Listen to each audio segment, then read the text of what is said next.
নমস্কার বন্ধুরা, কেমন আছো তোমরা সকলে? আশা রাখছি সকলেই খুব খুব খুব ভালো আছো। সামনে পুজো, ভালো না থাকলে হবে? সকলেই ভালো থাকবে।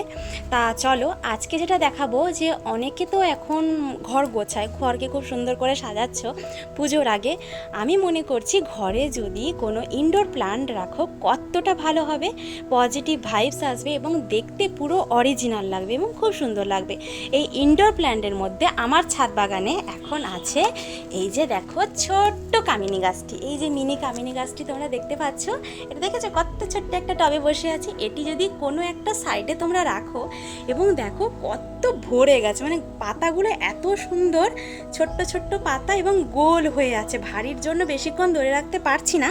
তো তোমরা যদি এই গাছটিকে তোমরা ইনডোর প্ল্যান্টে রাখো, ঘরের একটা কোনায় হোক বা টেবিলের ওপরে বা ফ্রিজের ওপরে এরকম করে সাজিয়ে রাখো, যথেষ্ট সুন্দর লাগবে। খুব সুন্দর গাছটি এবং এতে ছোট ছোট ফুলও হয় এবং এর খুব একটা রোদের প্রয়োজন হয় না, খুব ঠান্ডা জায়গাতেও ভালো থাকে। কিন্তু হ্যাঁ, যদি তোমরা ঘরের ভেতরে রাখো তাকে খুব বুঝে শুনে জল দিতে হবে। পুরো মাটি শক্ত হয়ে গেলে, মানে পুরো শুকিয়ে গেলে মাটি, তখনই তোমরা জল দিও, তার আগে জল দিও না।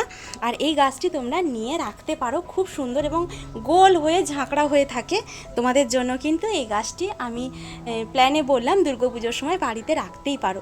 সকলে ভালো থেকো, সুস্থ থেকো, আনন্দে পুজো কাটাও। টাটা।